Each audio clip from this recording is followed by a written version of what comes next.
Space station, एक अनोखा सफर। नमस्ते दोस्तों, आज हम बात करेंगे एक ऐसे घर की जो जमीन पर नहीं बल्कि अंतरिक्ष में स्थित है। जी हां, अंतरिक्ष स्टेशन के बारे में। अंतरिक्ष स्टेशन एक आर्टिफिशियल सैटेलाइट है जो पृथ्वी का चक्कर लगाता रहता है। यह एक फ्लाइंग लैबोरेटरी है जहां साइंटिस्ट्स रिसर्च करते हैं। सोचो, एक ऐसा घर जहां आप हवा में तैर सकते हैं। अंतरिक्ष स्टेशन कैसे काम करता है और यह क्यों इंपॉर्टेंट है, तो चलिए शुरू करते हैं हमारे इस अनोखे सफर को। अंतरिक्ष स्टेशन बनावट और डिजाइन, ये एक बड़े से सैटेलाइट जैसा लगता है। ये अलग अलग मॉड्यूल्स से बना होता है। हर मॉड्यूल का एक स्पेशल काम होता है। कोई रिसर्च के लिए होता है, कोई एस्ट्रोनॉट्स के रहने के लिए होता है, कोई पूरी बात आती रहे। जीरो ग्रेविटी, अंतरिक्ष में फ्लोटना। अब बात करते हैं एक ऐसे बात की जो अंतरिक्ष स्टेशन को और भी इंटरेस्टिंग बनाती है। Zero gravity. जी हां, अंतरिक्ष स्टेशन में ग्रेविटी काम नहीं करता क्योंकि यह पृथ्वी का चक्कर लगाता रहता है। इसका मतलब यह है कि अंतरिक्ष स्टेशन में सब कुछ फ्लोटता रहता है। एस्ट्रोनॉट्स, उनका खाना, उनके टूल्स, सब कुछ। सोचो, आप बिना किसी मेहनत के हवा में उड़ सकते हैं। कितना मजेदार होगा ना।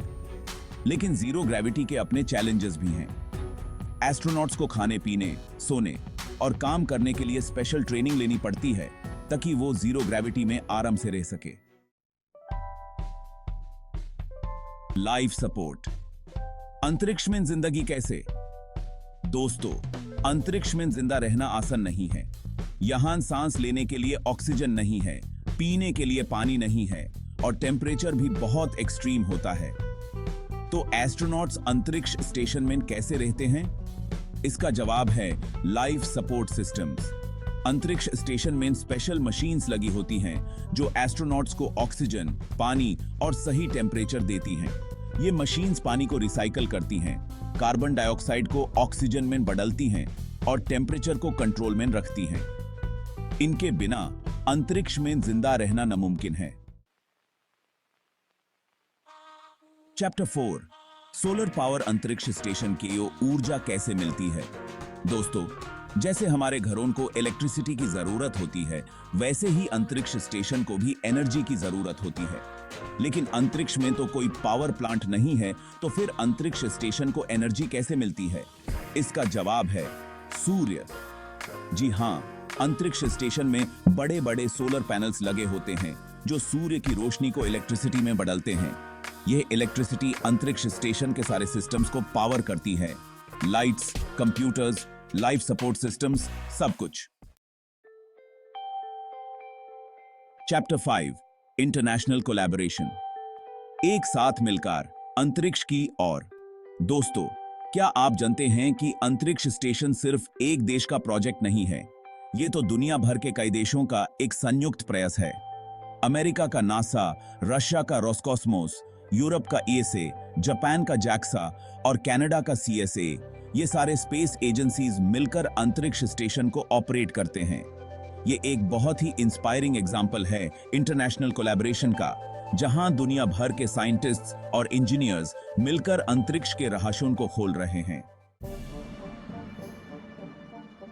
चैप्टर 6, रिसर्च एंड एक्सपेरिमेंट्स, अंतरिक्ष में रिसर्च, जमीन के लिए फायदे।